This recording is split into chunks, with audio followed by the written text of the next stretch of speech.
자, 우리 계속해서 마가복음을 살펴보고 있는데 오늘 설립 6주년을 맞아서 오늘 본문을 다루게 되는 게 참 뜻깊은 것 같습니다. 오늘 본문 전체 설교 제목이 뭐죠?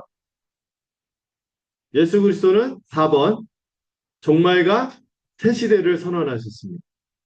우리가 이제 6주년을 맞아서 7년 차인데 6주년을 맞아서 우리 주님이 2000년 전에 종말을 선언하시고 새 시대가 시작되었다는 것을 선언한 그 내용을 좀 살펴보고자 해요. 종말이 제가 설명을 해드렸는데 종말이 끝장나는 것만 생각하면 안 된다 그랬죠.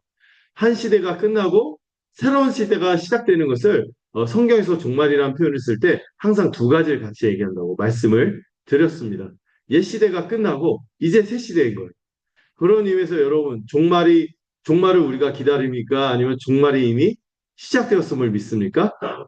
시작되었음을 믿는 거고 우리가 기다리는 건 뭐죠? 재림을 기다리는.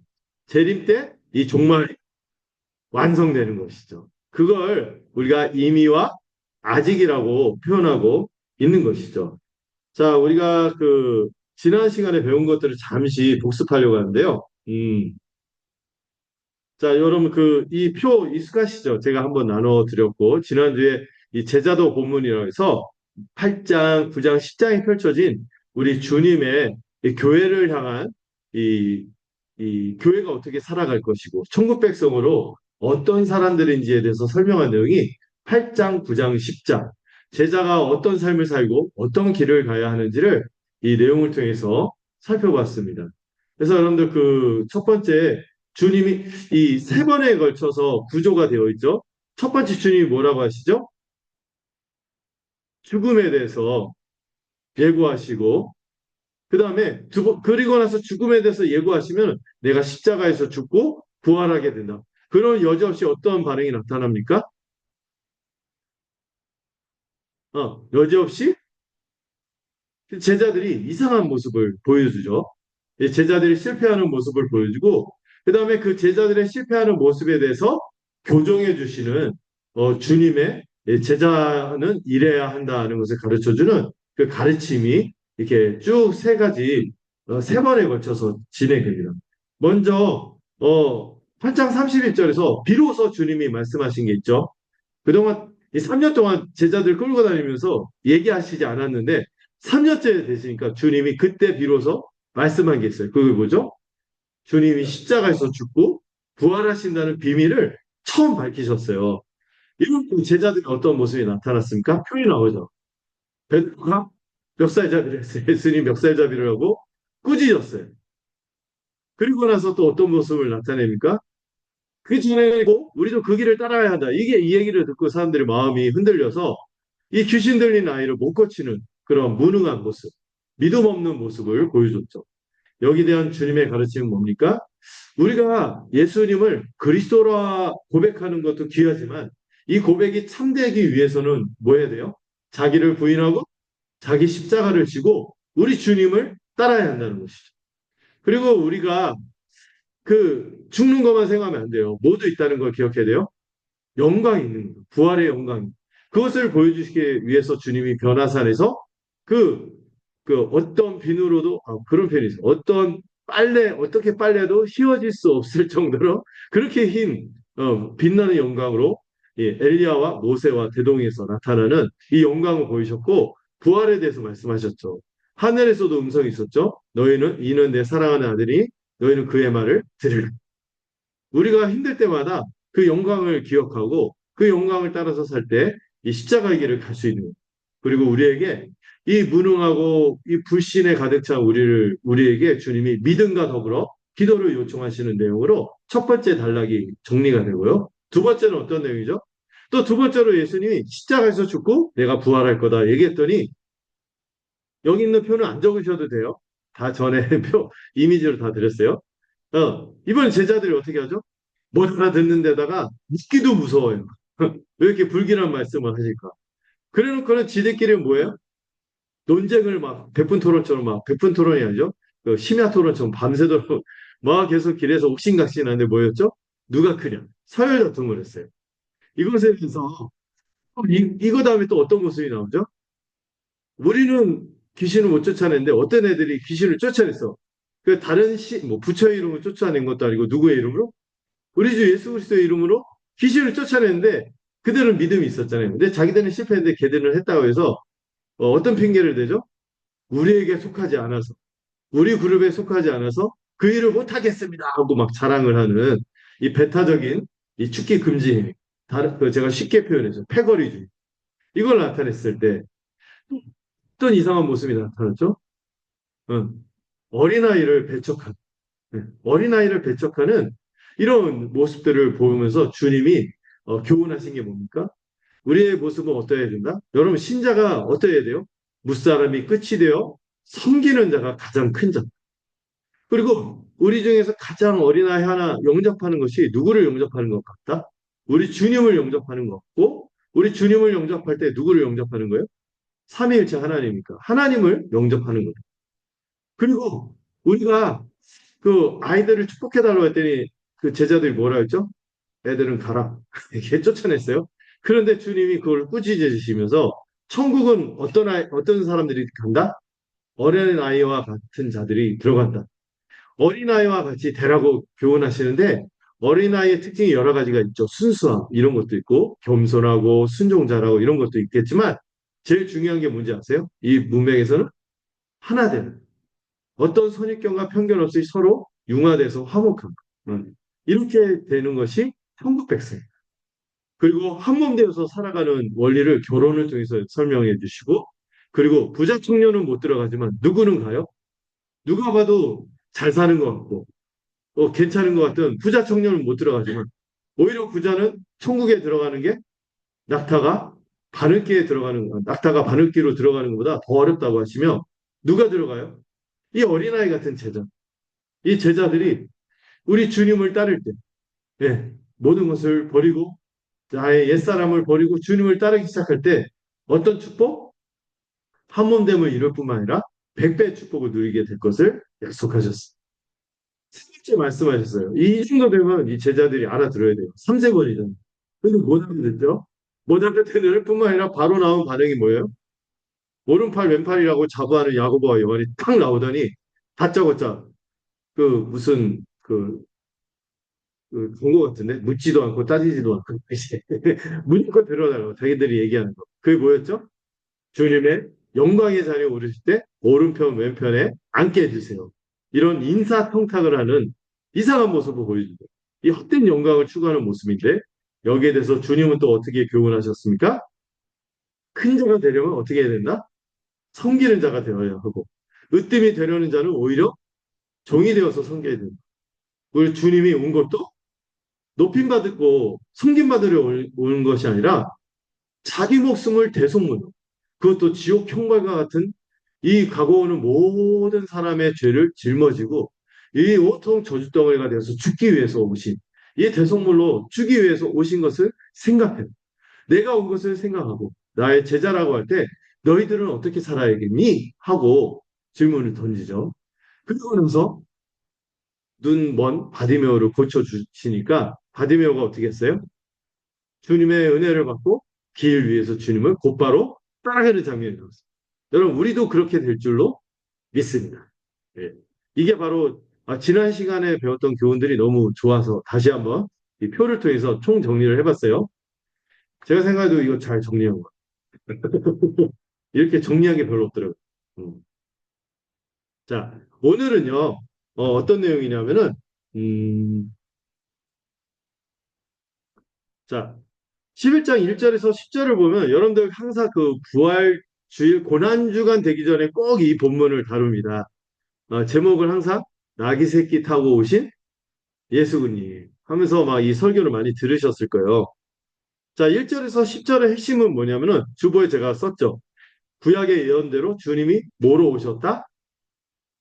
아까 천국에서 가장 큰 자가 누구라 했어요? 무사람의 끝이 되어서 섬기고 이렇게 철저히 섬기고 자신을 낮추는 자가 큰 자다 했는데 주님이 친히 그런 모습으로 오셨는데 겸손히 섬기는 왕으로 오셨다는 것을 보여주셨는데 이게 그냥 온 게 아니죠.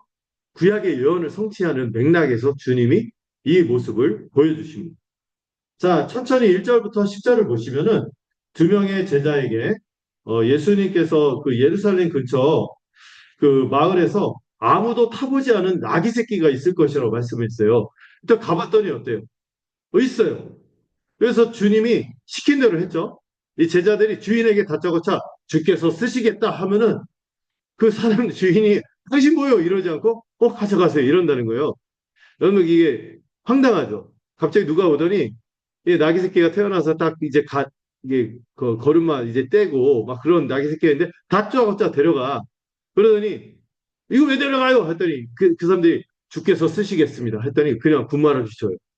그래서 저는 처음에 그건 줄 알았어요. 뭐냐면 제가 군대에 있을 때 되게 중요한 다락대라는 그 미군도 훈련하는 그 유병소에서 훈련을 했거든요. 네, 왜요? 아, 뭘요? 그 화면이 깜빡깜빡해요? 끌까요? 제가 보여줄 게 있어갖고. 근데 안 보여줘도 될 것 같아요. 끌게요. 네. 여기구나.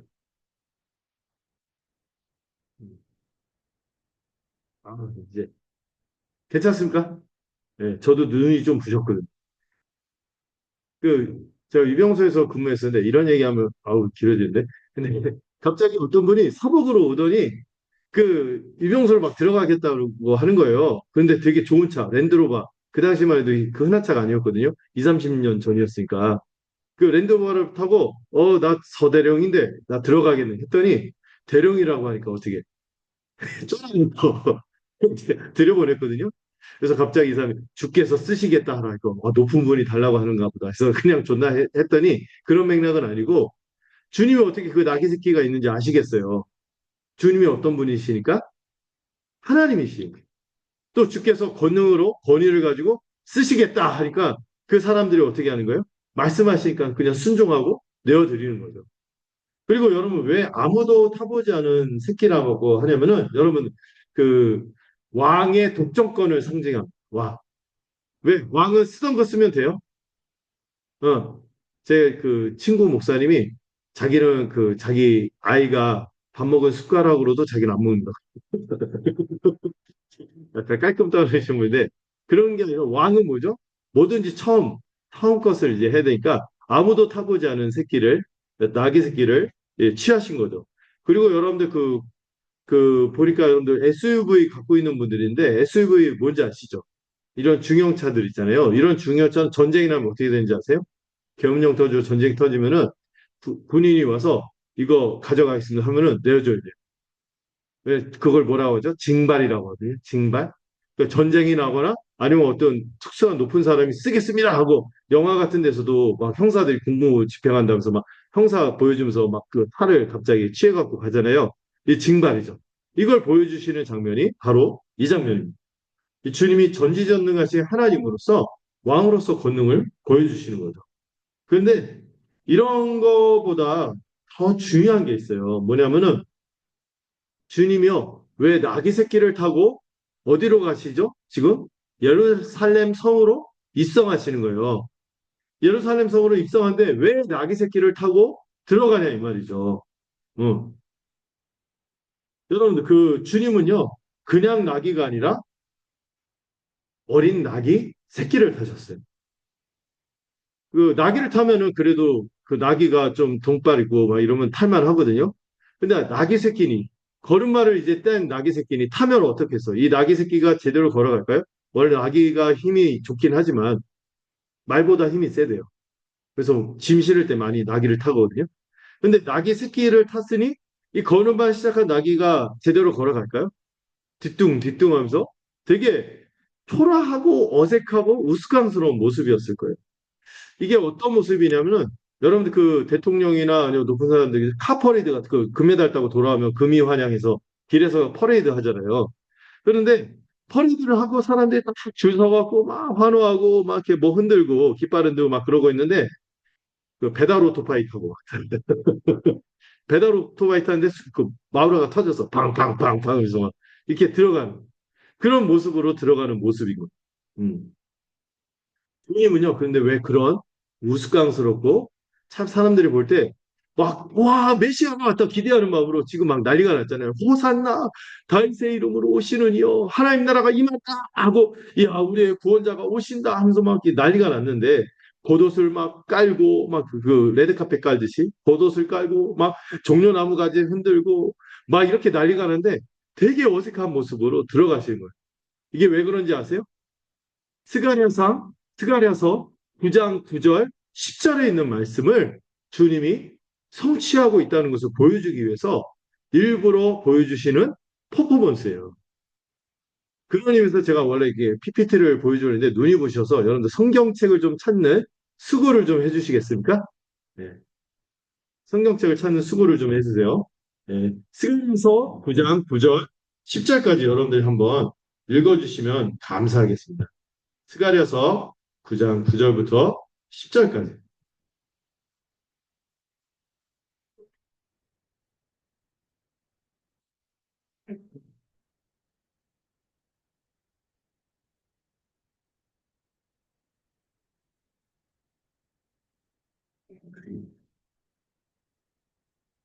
자, 찾으셨죠? 예. 스가랴서는 구약입니다. 9장 9절부터 10절까지 같이 읽겠습니다. 시작. 시온에 따라 크게 기뻐할지어다. 예루살렘에 따라 즐거이 부를지어다. 보라, 내 왕이 내게 임하시나니 그는 공의로우시며 구원을 베푸시며 겸손하여서 나귀를 타시나니 나귀의 작은 것 곧 나귀 새끼니라. 내가 에브라임의 병거와 예루살렘의 말을 끊겠고 전쟁하는 활도 끊으리니 그가 이방 사람에게 화평을 전할 것이요 그의 통치는 바다에서 바다까지 이르고 유버라데 강에서 땅끝까지 이르리라. 아멘. 우리 주님이 어떤 왕으로 오신다고요? 겸손하여서 나귀를 타시고 나귀만 타도 톱날 텐데 나귀 새끼를 타는 모습이 얼마나 뭐죠? 그럴듯해 보이는 게 아니라 약간 초라해 보이는 거죠. 이런 모습을 연출하면서까지 주님은 뭘 위해서 오셨다? 우리를 겸손히 섬기러 오셨다는 것을 보여주신 것이죠. 그리고 그분이 와서 이스라엘 사람들은 원래 어떤 왕을, 그 당시 유대인들은 뭐 어떤 왕을 기대했죠? 군사력으로 로마를 물리치고 다른 세계 인류 국가, 지금 트럼프가 깡패짓 하는 것처럼 그 이상으로 해서 세계를 막 이렇게 아무 꼼짝 못하게 하는 그런 나라가 임할 것을 기대했는데 성경은 또 우리 선지자들은 어떤 왕이라고 하죠? 전쟁을 끊어본 화평을 전하고 바다에서 바다 일으키는 온 세상까지 이 주님의 영광스럽고 평강을 가져오는 통치를 가져오시는 분이 바로 누구다? 우리 주 예수 그리스도다. 이걸 시가라서에서 이미 400년 전에, 4, 500년 전에 이미 예언했는데 그것을 지금 이루러 주님이 오셨다는 것을 보여주시기 위해 지금 나귀 새끼를 타신 것이죠. 아멘. 음. 자, 그런 의미에서 자, 이 주님이 군림하고 착취하는 세상의 왕의 모습이 아니라 무사람의 끝에 서서 이렇게 섬기시는 그런 왕의심을 친히 지금 본으로 보여주신 것입니다. 앞에 주님이 제자들에게 가르쳐 주신 교훈하고 이어지죠. 그거 쫙 이어지는 거예요. 그리고 주님은요 겸손하시지만 사실 그분은 또한 뭐이기도 합니까? 왕이시라는 것도 우리가 기억해야 돼요. 솔로몬이 왕위에 그 등극할 때도 나귀를 노새, 나귀하고 노새는 좀 다르지만 나귀를 타셨어요. 또 사람들이 이렇게 연출하는 모습도 그분이 모임을 부정할 수 없습니까? 왕임을 부정할 수 없죠. 우리가 그분이 겸손히 섬김으로 오셨지만 그런 분이시기 때문에 더욱 우리는 그분을 어떻게 해야 돼요? 경배하고 찬양하고 우리가 높이며 그분을 섬기고 그분을 따라 살아야 할 줄로 믿습니다. 우리가 주님을 생각할 때 예루살렘에 입성하고 왕으로서 우리에게 오신 거예요. 근데 어떤 모습으로 오셨어요? 겸손히 나귀 새끼를 타고 오신 모습으로 우리 마음속으로 뚜벅뚜벅 들어오셔야 돼요. 그리고 그분이 십자가로 그 모습의 절정을 나타내신 것입니다. 그거를 우리가 기억할 때 우리의 예배가 감격스러워지는 것이죠. 아멘. 자, 그 다음에 여기부터 좀 까다로운 내용이 좀 나오는데요. 까다로운 것 같지만 제 설명을 좀 들으면 조금만 이해하시면은 이렇게 안 어려우실 거예요. 11절부터 19절. 여러분들 본문 있나요? 마가복음 11장, 11절부터 19절, 함께 읽도록 하겠습니다. 제가 한 절 읽고 여러분들 한 절 읽는 식으로 여기도 또 같이 읽도록 할게요. 제가 먼저 읽겠습니다.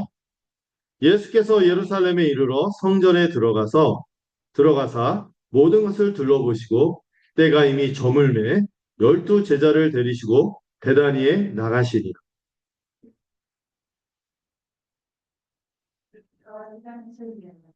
멀리서 잎사귀 있는 한 무화과 나무를 보시고 그 나무에 무엇이 있을까 하여 가셨더니 가서 보신 중 잎사귀 외에 아무것도 없더라. 이는 무화과의 때가 아닙니다.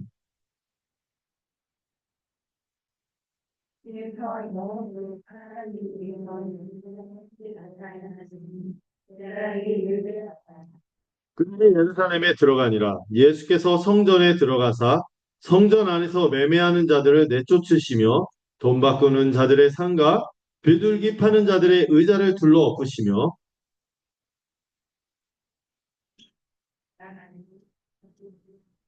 이에 가르쳐 이르시되 기록된 바 내 집은 만민이 기도하는 집이라 칭함을 받으리라고 하지 아니하였느냐. 너희는 강도의 소굴을 만들었도다 하시매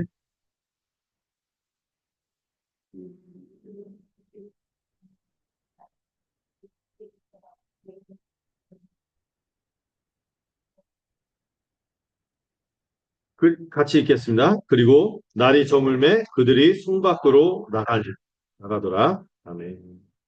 여기 보면은 어 이게 사실 이게 문맥을 보면 이해할 수 있는데 떤 분들은 이 본문을 이해하기 어려워요. 뭘 이해하기 어려워하냐 하면은 애꿎은 무화과 나무를 왜 저주해갖고 말라 비틀어지게 만드시냐.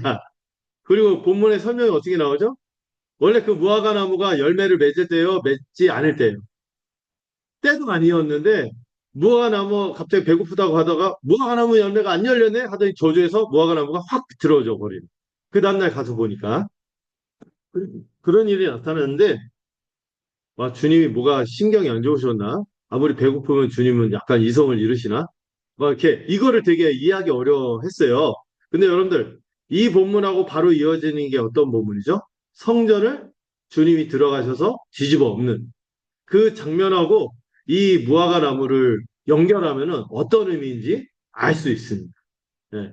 자, 차근차근 볼게요. 자, 예수님이 성전의 모든 것을 둘러보셨어요. 그 예수님 입성하시자마자 어디에 들어가셨어요? 성전에 딱 들어가신 거예요. 성전에 들어가셔서 그 안을 샅샅이 살펴보신 것이죠. 그리고 날이 저물었어요. 날이 저물었으니까 뭘 할 수 있어요? 일단 후퇴. 그리고 제자들과 예루살렘 근처 마을이 이 베다니로 들어가셨습니다. 근데 여러분 예수님이 예루살렘에 입성하자마자 성전을 둘러보시는 장면은 마치 그런 장면이에요. 지금 왕이 징발을 했듯이 이번에 왕이 자기의 처소를 돌아보는 것과 같은 모습인 거죠. 원래 성전이 누구의 집이에요? 하나님의 집이죠. 예수님은 어떤 분이세요? 하나님의 아들이시며 그분이 하나님이시죠. 자기 집을 살펴보러 들어가신 거예요. 근데 여러분 이 성전의 상태가 어떠하였습니까? 엉망이었죠. 이 엉망인 상태는 이스라엘의 영적 상태와 같은 거예요. 음. 여러분, 성전의 핵심적인 기능이 뭡니까? 예배죠. 제사를 통해서 제사함의 감격을, 제사함의 은혜에 대해서 감격하며 감사하는 것이 예배잖아요. 이 예배가 이루어지는 것이 성전인데, 이게 잘 안 되는 거예요, 지금. 여러분, 이스라엘이 하나님 앞에 그냥 설 수 있어요? 아니죠, 못 서죠. 이스라엘 죄인이잖아요. 이 죄사함을, 이 은혜를, 이 대속의 은혜를 통해서 거룩하신 하나님 앞에 설 수 있는 것입니다. 그 언약의 은혜를 기리며 예배하고 순종하는 공동체가 이스라엘이죠. 그러므로 이 성전의 상태, 특히 이 성전에서 드리는 예배는 그들의 영적 상태를 점검하는 가장 중요한 기준인 것입니다. 근데 예수님이 예루살렘 입성하고 성전에 들어가신 그 첫날에 이들에 대한 진단이 끝난 거예요. 둘러보시고 이들의 영적 상태에 대한 진단을 마치신 거죠. 다음날 일어나서 예수님 몫이 시장에 하시고 배고파 하시는 것이죠. 열매를 구하시는 거예요. 열매가 있어야 되는데 하고 구하고 눈에 띈 무화과 나무로 가서 열매를 찾았어요. 그 무화과 나무는 어떤 특징이 있었죠? 잎사귀는 무성해. 근데 뭐는 없었어? 열매가 없어요. 그 당시 예루살렘 성전이요, 굉장히 컸어요. 원래 솔로몬이 지은 성전도 황금 성전도 어마어마해서 역사 속에서 대단한데 이 당시 헤롯이 46년 동안 지은 성전은 이 솔로몬 성전의 몇 배 규모? 3배 규모였어요. 그래서 그 당시 그 문헌들을 보면은 아름다운 건축물이 뭐냐 하면 예루살렘 성전을 꼽을 정도로 어마어마했어요. 그 잎사귀는 무성이 있는데 보는 없어. 알맹이가 없는 거예요. 열매가 없는 거예요. 그런데 이 본문에서 설명하죠. 그거는 열매를 맺을 때였어요? 안 될 때였어요? 그 무화과 나무. 때가 아닌데, 때가 없는데 예수님이 이 열매를 구하는 행동은 이상한 거. 그래서 예수님은 이 무화과 나무를 향해 다시는 이 너에게서 열매가 나지 않을 것이다. 저주까지 하시. 여러분 예수님이 이분은 좀 식탐이 있으신가? 물론 그런 비방을 듣긴 했죠. 예수님이 항상 그 먹기를 탐하고 술을 즐기는 자다 이런 비난을 받기는 했지만 천국 잔치를 재현하다 보니까 그런데 배고프셔서 단순히 이런 행동을 하셨을까요? 아니에요. 지금 예수님이 한 행동을 뭐라고 하냐면은 구약의 선지자들이 잘 한 행동인데 선지자죠? 퍼포먼스. 퍼포먼스죠. 예. 선지자적인 퍼포먼스 또는 예언자적인 퍼포먼스라고 해요. 퍼포먼스가 뭐죠? 어떤 메시지를 주기 위해서 하는 일부러 행하는 그 기이한 행동. 그래서 뭐 아방가르드 해서 뭐 길거리에서 나체로 막 그 페인트 칠하고 막 어떤 뭐 찍기도 하고 막 그러잖아요. 그런 행동을 지금 주님이 하신 거예요. 기이한 행동을 하신 거예요. 일부러 주목. 그리고 그 행동을 통해서 뭔가 메시지를 주시는 거예요. 선지자적인 퍼포먼스예요. 구약의 선지자들이 그랬거든요.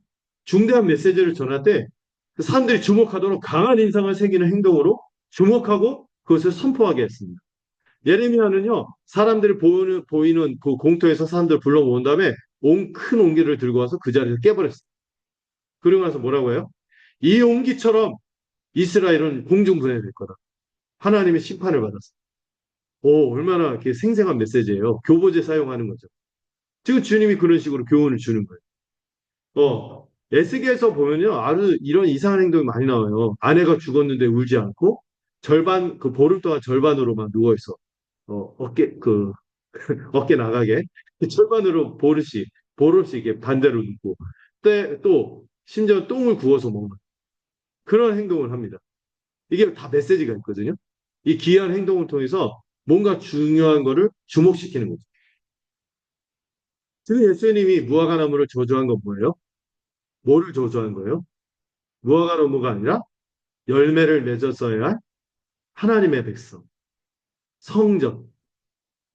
그거를 저주하신 옛 시대, 옛 언약 백성들, 그들의 옛 성전을 저주하신 것이.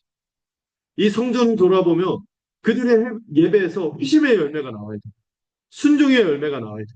거룩함의 열매를 구했지만 무화과 나무 지금 그 무화과 나무의 특징이 뭐였죠? 열매는 없고 뭐만 무성해? 잎사귀만 무성한 거예요. 어. 종교적인 외양과 허식은 가득하고 성전은 삐까뻔쩍하게 크게 지었어. 오늘날 큰 교회들도 뭐 드넓은 주차장에 막 이렇게 하고 막 여러 가지 프로그램이 있지만 만약에 복음이 없고 회심이 없고 거룩의 열매가 없다면 이 무화과 나무 같은 거죠. 어. 아무 열매도 없는 그들의 상태에 대해서 주님이 심판을 선고하신 것입니다. 제자들이요, 이 저주를 인상 깊게 들었어요. 이 너무 이상한 행동이요. 때도 아닌데 무화과 나무를 저주한 열매 없다. 어. 주님은요, 참된 믿음이 없는 형식뿐인 예배, 열매 없는 믿음에 대해서 경고하십니다. 어쩌면 우리도 예언약 백성은 아니지만 좀 듣고 마음에 새길 필요가 있습니다. 자, 그리고 나서 그 다음에 곧바로 그 다음날 성전에 들어가셨어요. 그래서 엄청난 소동을 벌이십니다. 무화과 나무를 저주하신 후 이 성전에 들어가셔서 울분에 차 외치며 소동을 벌이시는데 이걸 보통 사람들이 성전 청결 사건 이렇게 표현하거든요. 저는 이 표현이 틀렸다고 생각해요. 성전 청결 사건이라고 하면은 성전을 깨끗하게 한 다음에 다시 재활용하는 거잖아요. 이거는 성전 심판 사건 또는 성전 파괴 사건이라고 부를 수 있을 것 같아요. 편견하게 하면은 재활용하는 거지만 지금은 이 성전이 용도 폐기됐다는 것을 선언하시는 거예요. 앞으로 여러분들 그 본문을 보시면 12장에서 포도원의 비유를 통해서 그 포도원의 농부들을 심판하시는 장면을 봐. 열매를 구했는데 계속 일꾼들을 죽이고 심지어 아들까지 보냈는데도 그 일꾼들을 어떻게 해요? 아들까지 죽입니다. 그래서 열매, 소출을 내지 않는 그들을 그 주인이 심판하시는 장면을 보여주시는데 누구에 대한 심판이죠? 이스라엘과 그 성전에 대한 심판을 선언하신 거죠. 그리고 다시는 이스라엘과 맺은 언약의 특권을 그들에게 주지 않고 이 언약의 특권이 누구에게 넘어간다? 새로운 사람들에게 넘어갈 것이다. 이제 여러분들 이스라엘 백성들은 언약 백성이 아니에요. 이제 누가? 우리가. 그 얘기를 하시는 거죠. 그래서 주님이 친히 새로운 성전의 머릿돌이 되신다고 하시고 13장에서는 아예 이 성전이 어떻게 될 거다? 돌 위에 돌 하나도 남지 않고 다 파괴될 거다. 무너진다고 선언하셨어요. 그리고 15장에서 어떤 일이 일어나요? 15장에서 주님이 십자가에서 죽으시잖아요. 주님이 십자가에서 돌아가시는 그 순간 성전 지성소로 들어가는 휘장이 어디에서부터 어디로? 위에서부터 아래로 휘져집니다. 이제 성전이 필요 없다는. 그리고 주님은요, 이 얘기를 일찍부터 하셨어요. 요한복음에 보면 2장에서 이런 표현을 합니다. 이 성전을 하나 내가 사흘 동안에 다시 일으킬 것이다. 이제부터 누가 성전? 내가 성전. 그 얘기를 하시는 거죠. 이제 옛 성전 시대는 끝나고 주님을 통하여 새로운 성전 시대가 열렸어요. 그래서 성경에서 말하는 종말은 이를 뜻하는 옛 구약 시대가 끝나고 새 언약 시대, 다시 말해 신약 시대, 누구를 중심으로?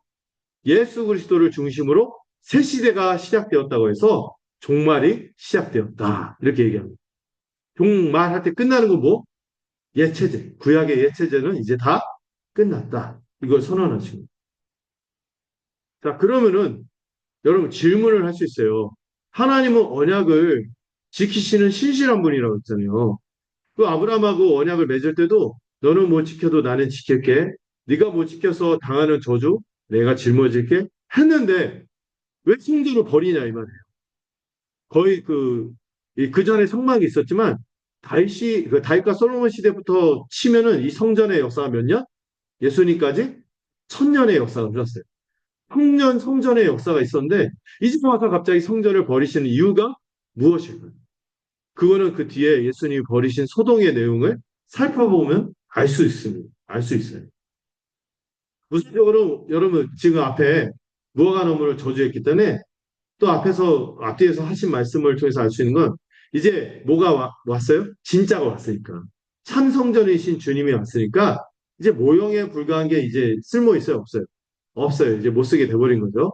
근데 그것만 있지 않고 그 모형도 사실 가치가 있는데 왜 이렇게 독하게 저주하시면서 심판하실까? 그 당시 성전의 실상을 들여다봐요.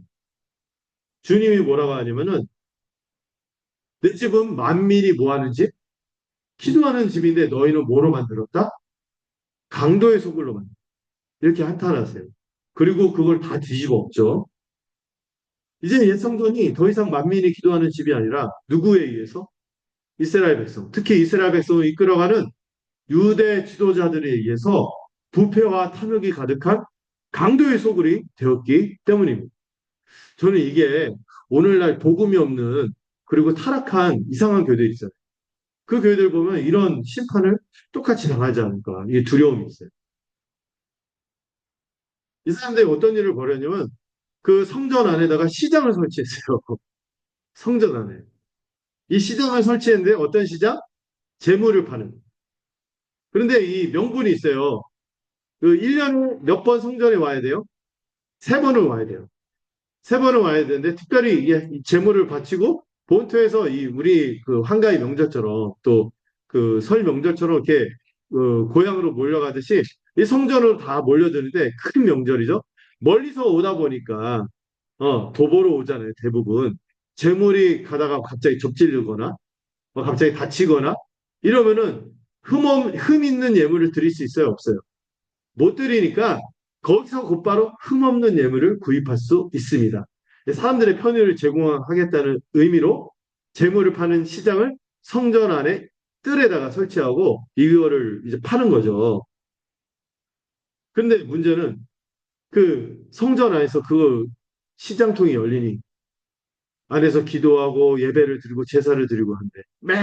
막 이러고 3천원, 5천원 막 흥정하고 이게 예배가 될까요? 엉망이 된 거죠. 그러니까 주님이 이걸 보고 화가 나신 거예요.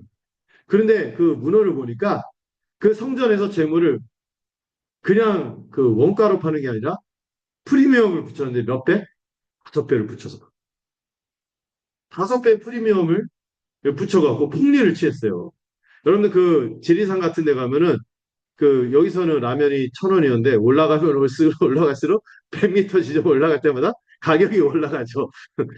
예, 그것도 아닌데 이 5배 이상으로 이 파는 거예요. 그러다가 또 어떤 일을 벌였냐면은 이 성전에다가 그 반세계를 내야 되거든요. 이 반세계는 유대 돈 단위인데 그 당시 사람들은 유대 돈 단위를 썼나요? 로마의 돈을 썼나요? 로마의 돈을 썼어요. 그 돈에는 뭐가 새겨져 있어? 가해상, 시자의 예, 황제의 예, 상이 새겨져 있을까? 이거 우상숭배적인 돈이 이거 낼 수 있어요? 없어요? 못 내요. 그러면 여러분들 출국할 때 뭐 하죠? 환전하듯이 환전을 하죠. 환전하는데도 이것도 폭리를 취했어요. 우상정 숭배적인 돈을 바칠 수 없어. 거룩하게 하나님께 바쳐야지 하고 그걸 뜯어내는 명목으로 그 이상을 폭리를 취해서 환전을 한 거죠. 더 악질적인 게 뭐냐면은 재물들 있잖아요. 5개 재물 목록 아시죠? 부자일수록 좀 비싼 재물, 뭐 소, 뭐 암소, 숫소, 뭐 그다음에 염소, 양, 막 이렇게 오다가 흔한 사람들이 그래도 피 흘림의 재물이니까 그 바쳐야 수 있는 재물이 뭐죠? 비둘기였어요. 이 비둘기도 굉장히 비싸게 받았어요. 가난한 사람이 예배를 드릴 엄두가 안 나. 이런 짓들을 막 벌인 거예요. 여러분, 가난한 사람들도 예배할 수 있어야죠. 근데 그들이 예배할 수 있도록 이끌어줄 지도자들이 어떻게? 그들을 자치하는 형태로 예배를 이용하는 거예요. 그러다 가난한 동포를 함께 예배에 참여하는 것이 이스라엘 백성 중에 가난한 사람이 없고 서로 돌봐야 하는 것이 하나님이 하나님의 백성을 세우신 목적인데 그들을 소외시켰으니 이거는 공동체라고 할 수 있어요? 공동체라고 할 수 없는 거예요. 이 성전은 공동체적 기능을 상실했다. 이렇게 얘기를. 가난한 자를 돌보지. 함께 예배에 참여하도록 하자. 거기다가 여기 보면 주님이 그런 이죠 어떤 사람 물건을 가지고 함부로 다니지 못하도록 막았다고 했잖아요. 이게 뭐냐면은 그 당시 성전에다가 성전이 좀 규모가 컸잖아요. 예루살렘 가운데 딱 위치하니까 이 상인들이 물건을 가지고 이쪽 동쪽에서 이쪽으로 가려면은 어디를 지나가야 돼? 원래 뺑 돌아가야 돼요. 그런데 하이패스를 설치했어요. 성전 안에다가. 성전 안에다가 하이패스를 설치해갖고 웃을 일이 아닌데. 성전 안을 가로질러서 건너편으로 가는 길을 만들고 통과세를 받았습니다. 여러분, 그래서 이스라엘 사람들이 와서 또 제사장들이 예배하고 제사하고 하는데 그 여러분들 고속도로에서 3,000원, 3,000원 이러네. 그 강령이 드는 거. 그러면서 지나가는 거예요. 그런 일을 지금 벌이고 있는 거지. 엉망도 이런 엉망이 어디 있습니까? 예배당 안에는 소란스러운 하이패스를 설치하고 이다 명분이 있었겠죠. 종교적 명분, 편의. 이걸 핑계로 부패와 탐욕과 불경함으로 가득한 것이 그 당시 성전이었어요. 아까 공동체적 기능을 상실하는데 여기서는 무슨 기능? 가장 중요한 경건한 예배를 드리는 그 예배의 기능이 상실됩니다. 예배는 누구를 향한 거죠? 하나님을 향한 것인데 사람의 편의를 위해서 안에다 우리 그래서 교회에서도요 좀 불편해도 이 예배 있잖아요. 우리 믿음의 선배들이 지킨 예배 의식을 지키는 게 되게 중요한 게 사람의 편의대로 하는 것이 아니라 하나님께 영광 돌리기 위해서 하는 거든. 이 사람들이 홈피스 설치할 때 뭘 명분으로 세웠을까요? 이렇게 하면 더 편리하게 예배할 수 있어. 편의를 제공한다고 이렇게 했겠죠. 예배적 기능을 잃어버린 것이죠. 그런데 여러분들 이 시장통을 이루고 이렇게 하이패스 설치하고 이렇게 한 공간이 어디냐면은 여러분 그 성전은 3단계로 3단계 혹은 4단계로 있어요. 가장 안에 뭐가 있죠? 거룩한 공간? 우리 배웠잖아요. 지성소. 지성소 밖에 성소. 성소 밖에 뜰이 있는데 뜰도 3단계가 있어요. 남자의 뜰, 유대인의 뜰. 그다음에 유대인의 뜰 밖에 누구의 뜰? 이방인 말고 여인의 뜰이 있어요. 여인들은 거기까지 들어갔어요. 후지죠, 옛날. 여인의 뜰. 해서 여인들이 들어와서 기도할 수 있는 장소. 가장 안쪽에 뜰도 안에는 유대인 일반인들이 들을 수 있는 뜰, 여인의 뜰. 여인의 뜰 바깥에 이방인의 뜰이 있었어요. 어디다 시장통을 설치했을까요? 이방인의 뜰에다가 설치한 거예요. 그럼 이방인이 제대로 예배를 드릴 수 있어요? 기도를 온전히 드릴 수 있었을까요? 못 드리고. 완전 엉망 만드는 거예요. 실질적으로 예배가 불가능하게끔 만들어버린 거죠. 성교적인 기능을 상실했다. 이렇게 말할 수 있어요. 그래서 그 당시 성전이 세 가지 상실이 있었죠. 공동체적 기능, 예배적 기능, 성교적 기능. 이 삼중의 기능이 다 상실된 그 유명무실한 성전이 되어버렸던 거예요. 거기다 그 성전은 사실 정통성 있는 성전도 아니었어요. 이미 하나님 처음 솔로몬에게 주신 이 솔로몬 성전은 언제? BC 586년에 파괴됐어요. 그때도 돌 위에 돌 하나 남지 않고 다 불태워져서 다 파괴됐어요. 법계는 그때 이후로 어디 갔는지 몰라요. 원약계는. 그런데 예, 그 이후에 70년 후에 포로들이 돌아와서 성전을 세웠지만 이 수르바벨이라는 사람이 제2성전이어서 성전을 다시 세웠지만 그럴싸했네요. 아, 지금 볼상사나운 되게 초라하게 복원했어요. 그래서 이 성전을 기억한 사람들이 그걸 보고 울었거든요. 그렇게 하고 세월이 흘렀는데 당시에는 누가 왕이었죠? 유대인의? 유대인의 왕이 누구였죠? 예수님 당시의 왕, 유대인의 왕, 분봉왕, 헤롯. 특별히 헤롯 가문 중에서도 유명한 헤롯 대왕이라는 왕이 있는데 이 사람이 권력력이 강한 사람이에요. 그래서 아기를 싹 다 죽인 왕이 그 왕인데 그 왕이 출신이 순수 유대인 아니면 짬뽕. 짬뽕 이런 표현을 쓰면 안 되는데 혼혈이에요. 에돔페가 섞여 있고 에돔인이야. 에돔인이 어떤 사람인지 아시죠? 유다 지파 막 그 정통 유다 지파의 왕가가 아니라 왕이 아니라 또 이스라엘 지파가 아니라 에서 에돔의 후예요. 예. 그러니까 또 아마 혼혈 혹은 에도민이라는 약점이 있기 때문에 그 약점을 제가 즐겨 쓰는 표현 있죠. 캄프라치하기 위해서 자기 왕권의 정통성을 세우기 위해서 뭐를 중건했어요? 성전을 솔로몬 때보다 몇 배로? 세 배로. 그리고 흰 대리석을 쓰고요. 금으로 막 덮고 해서 어마어마했대요. 산꼭대기 있으니 얼마나 멀리서도 보면은 휘황찬란한 그런 성전으로 만든 거죠. 46년간 중건. 46년간 개보수했으니 이 성전의 규모가 엄청났죠. 여러분 그렇게 했으니까 뭐가 또 많이 필요해요? 이게 많이 필요한 거죠. 그러니까 또 이거 하는 데다가 또 이 제사장들이 로마와 결탁해서 부패한 사람들이었으니까 완전히 성전이 그 당시 부패 온상이 되어버린 것이죠. 그러면 이 그 당시 성전을 보면 참담하지만 여러분 우리 시대 어떤 교회들을 보고 어떤 날카로운 비평과 그런 얘기를 했어요. 제가 그 얘기가 확 마음에 박히더라고요. 교회를 가장한 상점가, 중소기업 하듯이 교회를 한다. 이윤을, 효율성, 막 이렇게 해갖고, 근데 교회는 사실 경제성, 이윤, 효율, 이런 거 거리가 멀거든요. 느릴 수밖에 없고. 그런데 뭔가가 확장이 돼야 빨리 커야 돼. 이렇게 하는 걸로 해갖고 기업처럼 막 운영하는 거죠. 그래서 거기서 소외되는 사람들도 생기고, 막 그러는 거예요. 그거는 주님의 머리가 된 교회라고 보기가 어려운 것이죠. 그저 사람들의 편의와 선호에 휩쓸려 예배를 없인 여기는 교회는 저주받은 무화과나무와 같이 될 것이라는 교훈을 이 본문에서 알 수 있습니다. 여러분, 그런데 그 당시 성전을 비판만 하지 말고 우리도 돌아봐야 돼요. 우리도 예배하는데 복음을 몰라서 여러분 예배를 왜 드리죠? 드려야 하니까 드린다. 이게 아니라 예배는 이유가 있어야 돼요. 여러분 이유 있는 사람만 예배할 수 있어요. 어떤 이유가 있습니까? 복음의 감격. 복음을 알기 때문에. 복음의 은혜를 누리기 때문에 그 은혜 때문에 예배를 드리지 말라고 해도 드릴 수밖에 없어. 드리지 못하면 마음이 불타는 거야. 그게 예배자의 마음이에요. 그런 예배가 이루어지지 않는 교회. 위험한. 또 어떤 예배? 성도의 교제가 없이 자리만 차지하는. 나 하나님과만 소통하면 돼. 다른 사람 필요 없어. 안 나가 교회 해서 가난한 성도라는 말을 한다면서. 성도의 교제가 없는 서로 돌봄이 없는 함께 한몸됨이 없는 예배도 예배가 아닌 것이.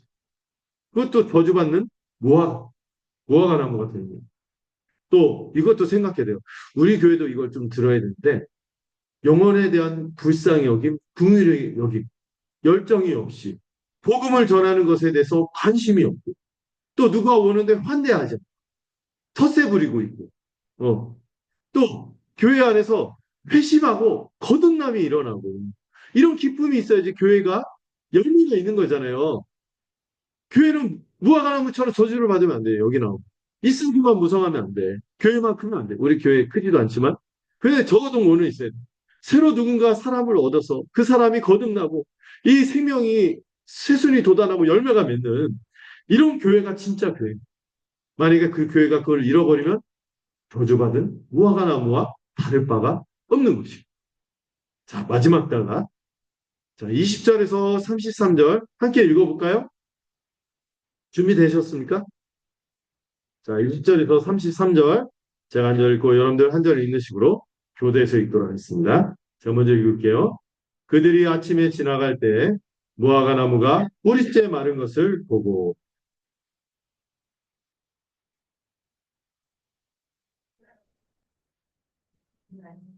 예수께서 그들에게 대답하여 이르시되 하나님을 믿으라.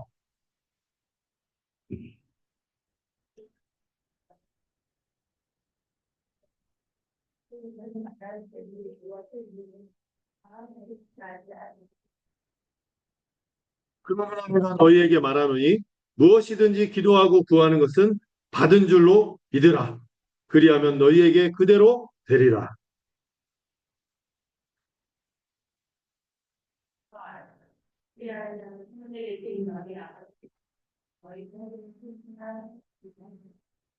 아멘. 자, 일단은 25절까지만 읽고 그 다음도 좀 살펴볼게요. 이 중간의 내용도 많이들 오해하고 있는 내용이라서 좀 찬찬히 설명을 좀 해야 될 것 같아요. 자, 예수님이 이 성전을 심판을 하시고 그 경고하신 다음 날 제자들이 뭘 봤어요? 성전을 이렇게 소동을 벌이고 나와서 그 다음 날 딱 가봤더니 그 무화과 나무가 주님이 저주하신 것처럼 뿌리채 말라 비틀어져 있는 것을 봤습니다. 베드로는요, 이걸 보고 깜짝 놀라는 예수님에게 들은 저주가 실제로 성취된 것을 보고 놀랐습니다. 하루 만에 그것도 쌩쌩하게 무성한 나무가 뿌리째 말라 비틀어서 탁 이렇게 넘어져 있으니 무시무시하죠. 이것도 충격적이지만 지금 어떤 맥락에서 지금 베드로가 깜짝 놀라는지 아세요? 지금 무화과 나무를 저주하고 나서 성전에서 한번 한따까리 했잖아요. 뭐하고 뭐가 겹쳐 보이지 않을 수가 없어요. 성전하고 무화과 나무의 운명과 성전의 운명이 겹쳐 보입니다. 그래서 깜짝 놀라요. 제자들에게 성전이 저주받은 무화과 나무처럼 된다는 것은 충격적인 메시지예요. 여러분, 지금 성전이 몇 년간 유지되어 왔죠? 1000년이요. 여러 가지 우여곡절이 있었지만 1000년 동안 여기에서만 하나님이 예배를 받으시고 이곳을 향해서 기도할 때만 하나님이 기도를 들으신다고 했거든요.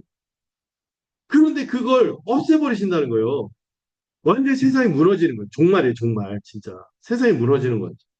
하나님이 자기 이름을 두시겠다고 하셨고 그곳에 친히 임재하셔서 자기 백성과 관계 맺고 교제하고 축복을 주시겠다고 약속한 장소가 성전이었어요. 성전이 이전에 또 뭐도 있었죠? 성막까지 치면은 거의 1500년. 1500년간 그 시스템이 이어져요. 이걸 없앤다니 깜짝 놀랄 일이죠. 이 3년 동안 오직 성전을 통해서만 하나님께 나아갈 수 있는 대속의 은혜가 베풀어졌고 이곳을 향해 기도하면 응답하시겠다고 하신 축복의 통로요. 언약의 표지가 뭐였어요? 성전이었기 때문에 이거 저주받아서 영원히 열매 맺지 못하고 없어질 거야. 얘기하는 게 충격인 거죠. 13장에서 또 얘기하지만 여기서 처음 충격을 받죠. 자, 여기서 22절, 25절 자세히 봐야 되는데 우리가 이거를 보통 어떤 구절로 많이 읽습니까? 하나님을 믿고 무엇이든지 구하면 그대로 된다. 네 글자로 뭐죠? 만사형통. 기도는 만사를 형통하게 한다. 이런 식으로 많이 구하는 알려져 있는데 여러분 그렇게 기도해서 만사가 다 형통했나요? 막 간절히 막 기도했더니 그것이 기도할 때마다 다 응답이 됐나요? 도깨비 방망이처럼? 아니잖아요. 지금 그런 맥락에서 지금 주님이 말씀하신 게 아니에요. 자, 22절부터 25절까지 천천히 보겠습니다. 주님이 먼저 뭐라고 하죠? 하나님을 믿으라. 하나님을 믿으라고 하며 지금 어떤 맥락에서 지금 믿으라고 하는 거예요? 제자들이 충격받은 상태에서. 뭐 때문에 충격을 받았어요? 성전과 무화과 나무의 운명이 겹쳐지면서. 그 일이 이루어질 것을 누가 하신다? 하나님이 행하실 것인데 그 하나님이 행하실 것을 믿으라는 거예요. 주님이 선포하신 저주가 반드시 성취되어서 종말이 이루어질 거예요. 이 구절은 아까 말씀드렸듯이 만사형통을 말하는 게 아니에요. 불가능한 일을 형통이 아니라 이들이 지금 불가능할 거라고 생각하는 일이 뭐예요? 성전이 없어지는 거예요.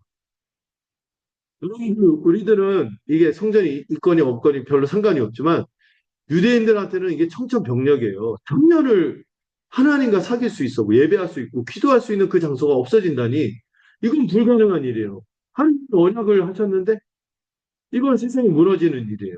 근데 하나님을 믿으라고. 하나님 그 일 할 거라고. 자, 하나님이 장차 행하실 일을 마음에 의심하지 않고 구하면 그대로 된다는 말씀입니다. 그 행하실 일이 뭡니까?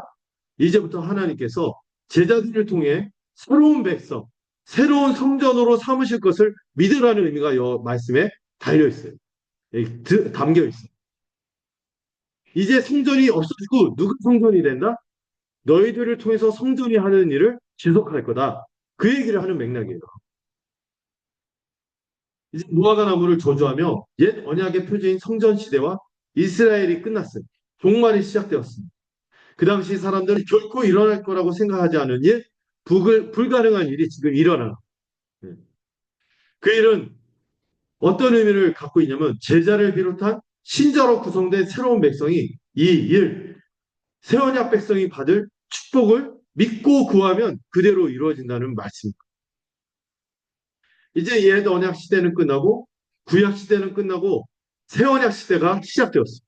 주님이 이것을 선포하는 중요한 말씀이 지금 말씀입니다.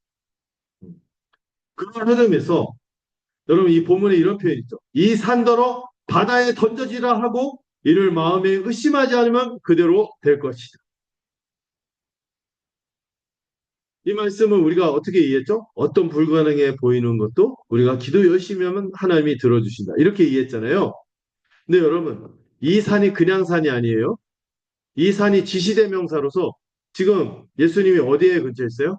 예루살렘 성전 근처에 있잖아요.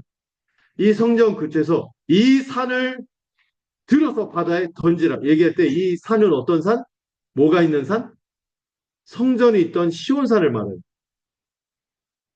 이 시온산을 들어 바다에 던져라 하고 마음에 의심하지 않으면 그대로 될 것이다. 이 말씀을 우리가 그냥 적극적인 믿음 이렇게 이해하면 안 되는 거죠. 적극적인 사고방식 들어봤죠? 이런 말 표현 들어봤나요? 긍정의 힘. 마음속에 된다 된다 된다 된다 하면 된다 기도하면 된다 된다 된다 된다 하면 되는 뭐 시크릿 뭐 이런 얘기 하잖아요. 긍정의 힘 이런 얘기 하는 게 아니란 말이에요. 이 산은 어떤 산? 성전을 들어 바다에 던졌다. 그 얘기하는 거죠. 시대가 끝났다는 상징적인 표현이에요. 바다는 그 당시 그 유대인들에게 어떤 것을 의미했냐면 이 바다는 상징적인 표현이거든요. 이스라엘을 적대하는 세력 또는 이방인들. 이방인들이 있는 세력이 이 바다에 항상 바다에서 블레셋이 쳐들어왔거든요. 그래서 이 바다를 이스라엘의 적대적인 이방인들 또 이방인들을 뜻하는 것이 바다에 있어요. 이건 뭘 뜻합니까? 장차 예루살렘이 바다 위에서 삼켜진다는 거잖아요. 나중에 여러분 AD 70년에 어떤 일이 일어나죠? 로마에서 예루살렘 성전이 완전히 파괴됩니다. 어. 로마에 멸망당할 것을 지금 수수께끼처럼 비유적인 표현으로 예언하십니다.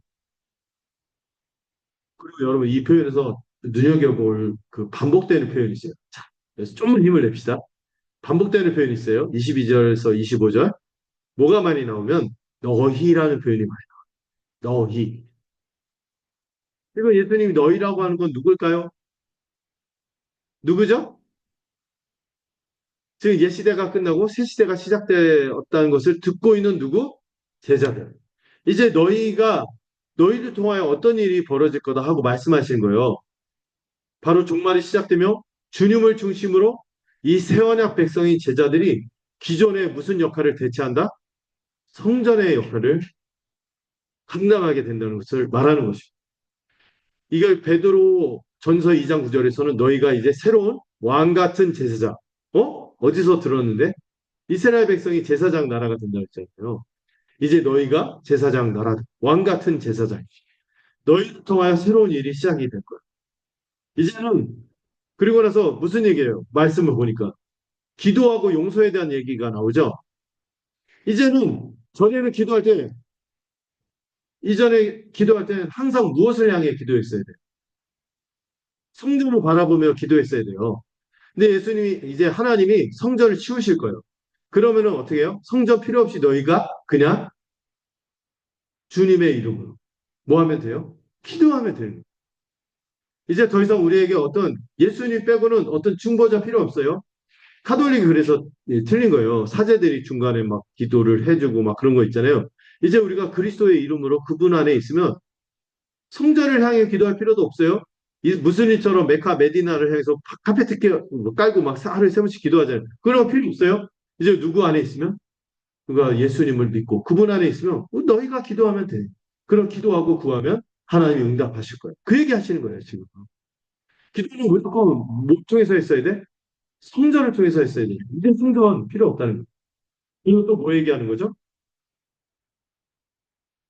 여러분, 죄를 사함받고 용서받는 유일한 장소가 어딥니까? 성전이었어요. 이제 성전이 필요 없고 주님 안에서 너희가 서로 주님을 통해서 용서함을 받고 너희가 서로 뭐 하면 된다? 용서하면 된다. 그걸 선언하시는 거죠. 이제 예수님을 믿는 제자는요.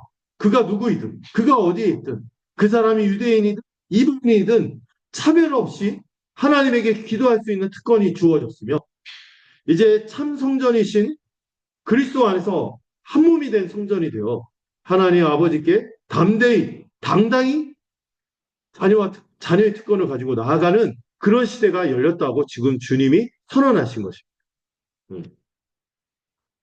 이제 옛 성전은 끝이 폐지되었어요.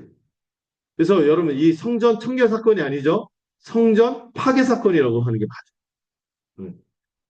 성전은 어떤 집이어야 했죠? 만민이 기도하는 집이어야 해요. 근데 그 당시 성전은요. 주님이 그렇게 비판했던 어떤 누룩? 바리새인의 누룩과 헤롯의 누룩으로 완전히 썩어 문드러진 회복이 불가능한 상태에 놓여져 있었던 게 당시 성전이었어요. 이방인들마저 시통으로 바꿔서 이 탐욕과 이 배타성으로 누가 들어올 여지를 없앴어요? 만민이 들어올 여지를 없앴어요. 이 사람들이.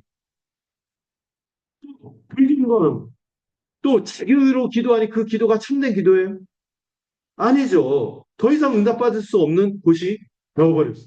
대속의 은혜를 의지해야 되는데 자기 의에 똘똘 뭉쳐서 하나님으로 가득 차서 하나님 앞에 서니 그것은 성전이 아닌 거예요. 또 가난한 자를 돌보기는커녕 가난한 동포를 돌보기는커녕 예배의 명목으로 착취하는 것이니 더 이상 여기는 집이라고 부를 수가 없어요. 집이란 단어가 오이코스인데 가족이란 뜻도 있거든요. 더 이상 만민이 기도하는 가족 공동체가 아닌 거예요, 성전이. 이해가 되시죠? 여러분, 그러나 이제 누가? 우리가. 주님이 머리가 되셔서 그분 안에서 우리가 한 몸이 되어 뭐가 되었습니까? 새 성전이 되었으면 믿으시기 바랍니다. 우리가 새 성전이 된 거예요. 응. 이런 표현을 써요. 이제 우리가 주님 안에서 한 몸이 되었다. 또 한 새 사람이 되었다. 영어로 뭐죠? One new man. 또 우리가 이제 천국의 시민권자가 되었다. 또 우리가 가족이 되었다. 그리고 에베소서 2장 끝에서 뭐라고 하는지 아세요? 이제 너희가 뭐가 되었다? 함께 연합하여 함께 자라가는 성전이 되었다. 그 얘기를 하신 것이. 이제 십자가의 성취로 여러분 성전의 제사는 끝났어요. 이미 제사함 받아서 우리 모두가 하나님의 자녀가 된 자로 구성된 한 몸으로서 교회는 늘 일상에서 뭐 하면서 살아가면 돼요? 주기도문에서 고백했듯이 서로 용서하면서 사랑하면서 살아가면 돼요. 주기도문에 그런 표현 있죠. 우리가 우리의 죄를 사한 것처럼 우리의 죄를 사하여 주시옵소서. 사함받은 자로서 우리의 일상은 늘 뭐 하면서 살아가면 돼요? 한 몸됨을 기억하며 서로 용서하고 사랑하면서 살아가면 되는 것이에요. 그건 우리가 진정한 성전인 것이에요. 주께서 가르쳐 주신 기도처럼 우리가 그렇게 일상이 되면서 살아갈 때 더 이상 우리가 성전을 바라보고 기도할 필요 없어요. 혹시 여러분들 가운데 카페트 갖고 다니는 분이 없죠? 메카 메리나 그쪽 향해서 펼치고 기도할 필요 없어요. 그냥 있는 곳에서 화장실도 상관없어요. 어디에 있든 물론 주님께 집중하게 골방이 필요하지만 그렇게 기도하면 되는 거예요. 그리스도 안에서 우리가 하나님의 얼굴을 구하고 그분을 아버지라 부르며 함께 성전을 이루어가고 서로를 위해서 기도하면 되는 것입니다. 너희가 기도하고 서로 용서함으로 참된 성전을 이루며 살라고 말씀하시는 말씀이 지금 이 말씀인 것이죠. 여러분, 이제 예루살렘 성전, 이제 역사 속에서 없어진 성전, 이상한 분들이 제3성전을 세워야 된대요. 백투 예루살렘에서. 그 정신 나간 얘기예요. 그런 얘기 하면 안 돼요. 예수님 무너뜨렸는데 또 왜 세우려고 그래? 이제 누가? 우리가 만민이 기도하는 집이 된 것입니다. 아멘? 음. 참되게 예배하고 기도하는 예배 공동체. 서로 사랑으로 돌보고 교제하는 집으로서 가족 공동체이고 만민을 초대하는 성교 공동체인 것입니다. 마침 저희 교회가 6주년일 때 이 말씀을 보는 게 의미 있다고 생각해요. 저희 교회가 어떤 교회? 예배 공동체요? 서로 돌보는 교제하는 공동체요? 또 어떤 공동체? 만민을 초대하는 성교 공동체가 되어야 하는 것이죠. 자, 조금만 더 다루면은 이 끝에 있는 말씀이 무슨 내용인지 잠깐 살펴볼게요. 나머지 본문 한번 볼까요? 자, 27절부터 33절 한번 어, 교대에서 읽도록 하겠습니다. 그들이 다시 예루살렘에 들어가니라 예수께서 성전에 거니실 때 대제사장들과 서기관들과 장로들이 나와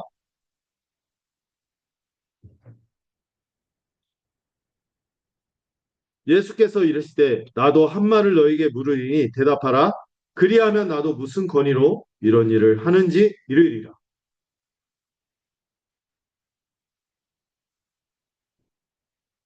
그들이 서로 의논하여 이르되 만일 하늘로부터라 하면 어찌하여 그를 믿지 아니하였느냐 할 것이니.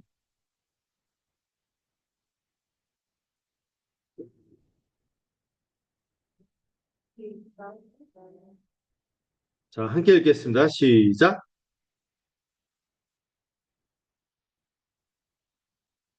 예수께서 이르시되 나도 무슨 권위로 이런 일을 하는지 너에게 이르지 아니하리라 하시니라.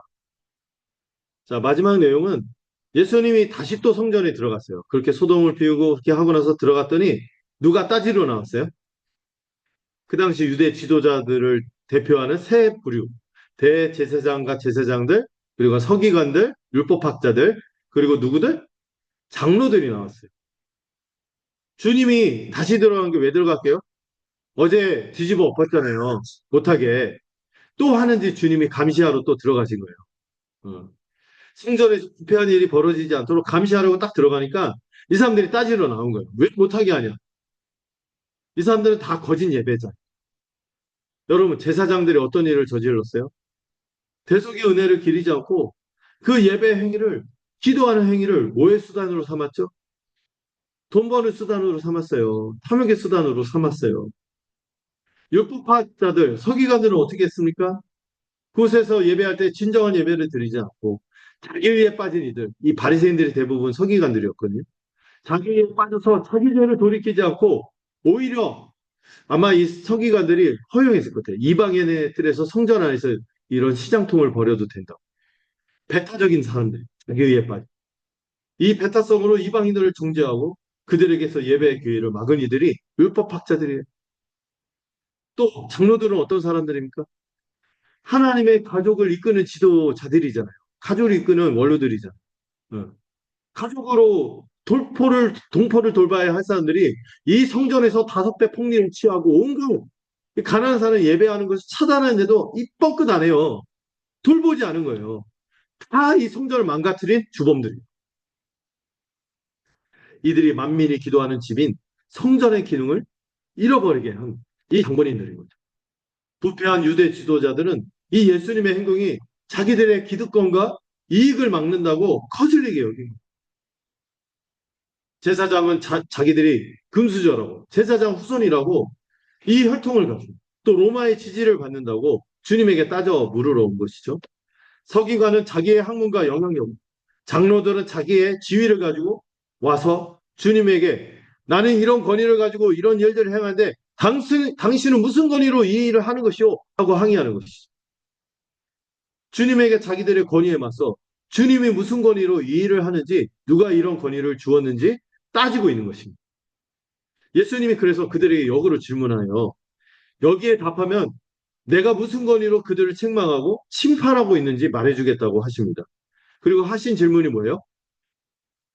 요한이 세례를 베풀었는데 그 요한이 세례를 베푼 것은 하늘로부터 온 거냐? 다시 말해 하나님으로부터 와서 하나님의 권위로 한 거냐?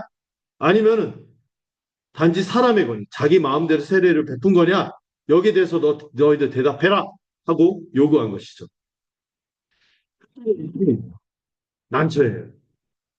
토론 프로에 보면 말 잘하시는 유 모씨 있잖아요. 그 사람 딱 얘기한 말문이 탁 막히잖아요. 상대가. 이런 것처럼 주님이 그들의 치부를 건드린 거예요. 치명적인 것을 건드린 거죠. 만약 이 사람들이 대답을 어떻게 해야 돼? 둘 중에 하나로 해야겠죠? 하늘로부터 왔다? 아니면 그가 지가 알아서 한 거다. 근데 만약에 요한의 세례가 하나님으로부터 왔다고 인정하면 뭐가 드러나요? 이 사람들이 지금 세례 요한의 권면을 들었어요? 안 들었어요? 안 들었고 헤롯에 의해 죽을 때도 방조한 사람들이 할 말이 없는 거죠. 난처한 거예요. 그들의 불순종과 그들의 회개하지 않음이 드러나고 있는 거죠. 그렇다고 그건 하늘로부터 받은 게 아니다. 지가 마음대로 한 거다. 이렇게 말하기 당시 대다수 모든 사람들이 세례 요한이 어떤 사람인 것을 인정했어요. 하나님이 보내신 참 선지자인 것을 400년 만에 나타난 참 선지자인 것을 모두가 인정하는 상황이었기 때문에 이건 함부로 말하기 어려운 거죠. 거기다가 세례 요한이 지금 예수님 뭐로 지목했어요? 메시아로 지목한 상황이었어요. 그런데 안 듣고 있잖아요. 세례 요한도 따르지 않았지만 지금 예수님도 따르지 않고 있는 것이죠. 하나님의 권위라고 대답하면 하나님께 불순종하는 것. 차마 사람의 권위라고 하기에는 사람의 눈치를 살펴서 말을 못하는 겉과 속이 다른 표리부동한 모습을 보여주고 있는 거죠. 근데 여러분, 예수님이 이들에게 왜 이 질문을 던졌을까요? 어쩌면 이들에게 회개의 기회를 더 던진 거예요. 너희들이 세례 요한의 세례를 인정하지 않고 했던 것에서 돌이켜서 나라도 믿어. 이렇게 기회를 준 걸지도 몰라요. 근데 이 사람들이 어떻게 반응합니까? 이 질문에 대해서 회피하고 비겁하고 완악하게도 침묵을 지킵니다. 차라리 어느 쪽이든 대답하면 논쟁을 할 텐데, 또 설득을 할 텐데, 또 받아들일 텐데. 그대 하나님으로부터 왔어. 그럼 왜 나를 안 믿냐? 또 세례요한을 따르지 않냐? 회개하라. 이렇게 대화가 진행이 됩니다. 사람으로부터 왔어. 그럼 그래 니네들 입장 이해되지만 이거는 하나님부터 온 거야 하고 설득을 할 텐데 아예 침묵을 하는 거죠. 예. 적인 침묵을 지킵니다. 여러분 이들의 비겁하고 모호한 태도는 더 큰 심판을 가져올 거예요. 그런 얘기가 있죠. 지옥의 가장 뜨거운 자리는 결단의 시기에 모호한 태도를 취한 사람들이 차지할 거예요. 예수님은 이들에게 이런 대답을 하십니다. 나도 너에게 무슨 권위로 이 일을 행하는지 답하지 않자. 여러분 이 말씀이요 무서운 말씀이에요. 차라리 꾸짖고 야 이거 하나님이 하나님의 권위로 한 건데 너희들 왜 회개 안 해? 이렇게 꾸짖는 게 감사한 거예요. 여러분 누군가 꾸짖고 책망을 감사한 거예요. 아무도 꾸짖지 않고 책망하지 않는데 나는 좀 이상해. 이대로 가고 있어. 이게 무서운 거예요. 차라리 꾸짖고 개입하시고 여러분들 그런 표현을 쓰잖아요. 아, 하나님 치시나 보다. 이럴 때가 은혜인 거예요. 말씀하실 때가 은혜의 때예요. 내버려 두심의 심판이 무서운 것이. 나도 더 이상 너에게 말하지 않겠다. 이거 뭐예요? 그들을 향한 최종 심판의 선고인 것이. 그대로 내버려 두겠다. 형통의 저주가 임한 거죠. 여러분들 형통한 것 같지만 사실 저주인 게 두려운 거예요. 자기가 사실 지옥을 향해 내달려도 모르는 것이죠. 영적인 무관심, 회피, 무반응도 중요한 채로 성경은 말하고 있는 것입니다. 이에 대한 주님의 심판이 뭐예요? 차라리 벼락을 때리고 내가 갑자기 발목이 부러지고 내가 막 하나님 치셔서 돌아왔어 이렇게 얘기하는 게 다행이에요. 어, 내버려 두심. 침묵이 가장 무서운 심판인 것입니다. 여러분 우리에게는 감사하게도 거듭난 양심과 청결한 마음이 주어졌습니다. 그래서 진리가 주어질 때 여러분 우리가 은혜를 받고 교훈을 받을 때도 있지만 때로 뭐가 있어요? 책망이 주어질 때가 있어요. 그것이 우리를 아프게 도 때로는 우리에게 희생을 요구하고 돌이키도록 요구할 때도 있지만 그때가 감사한 것입니다. 우리는 그때마다 스스로 속이지 않고 그 말씀을 달게 받으며 구원의 여정을 뚜벅뚜벅 계속 걸어갈 수 있는 것이죠. 여러분 말씀을 정리해 볼게요. 첫째로 나귀 새끼를 타신 겸손한 성경의 왕으로 오신 우리 주님의 은혜를 기억합시다. 그 주님의 은혜가 우리에게 임해서 우리 주님의 성기름으로 우리가 이 자리에 와 있는 것이죠. 이를 감사했으면 좋겠습니다. 두 번째로 그 주님의 은혜를 받았다면 우리의 예배, 우리의 교회, 우리 교회 6주년을 맞는 우리 교회의 모습이 과연 주님의 합당한 만민의 기도하는 집으로 서 있는가? 이거를 스스로 점검할 수 있으면 좋겠어요. 혹시 우리가 이 무화과 나무가 저주를 받은 것처럼 강도의 소굴로 되어 있는 것은 아니지. 바리새인과 헤롯의 누룩에 젖어 있는 것은 아닌지 돌이키시기를 바랍니다. 자기 의에 빠져서 복음이 필요 없는 것처럼 배타성에 빠져서 누군가 교회로 들어오는 것을 환대하기보다 번거롭게 여기고 있다. 탐욕과 집착에 빠져서 허우적대고 있다면 돌이키시기 바랍니다. 마지막으로 우리가 참으로 만민이 기도하는 집인지 점검할 수 있으면 좋겠습니다. 우리 제대로 예배하고 있습니까?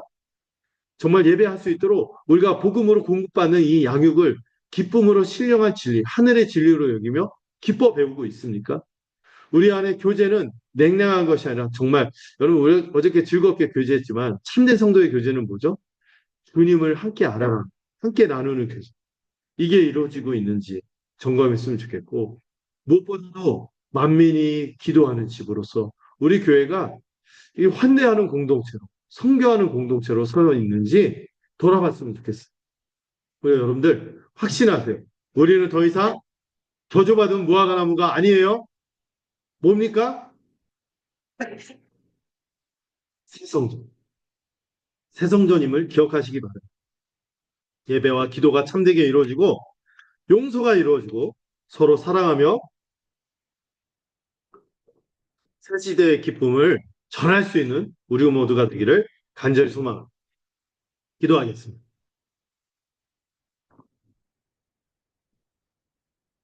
하나님 아버지 감사드립니다. 오늘 6주년을 맞아서 이 말씀을 저희 공동체에 주신 줄로 믿습니다. 저희 교회가 주님이 보실 때 열매 없는 무화과 나무처럼 되어지지 않 강도의 소굴이 아니라 만민이 기도하는 집이 되기를 소망합니다.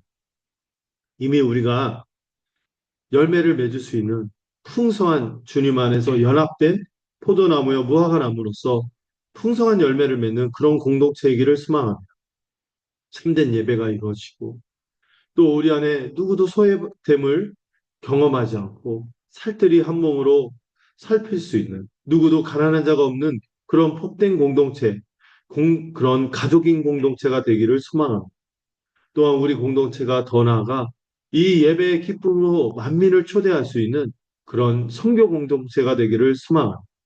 이를 꿈꾸며 우리 교회가 7주년, 8주년, 9주년, 10주년 다음 세대 우리 자녀들이 이 교회를 또 이 영광스러운 교회로 이루어갈 때까지 주님이 함께 하시고 은혜를 베풀어 주시옵소서. 주님 모든 것 주님께 의탁하오며 예수 그리스도의 이름으로 기도드렸습니다. 자, 이제부터 성찬식을 거행하도록 하겠습니다.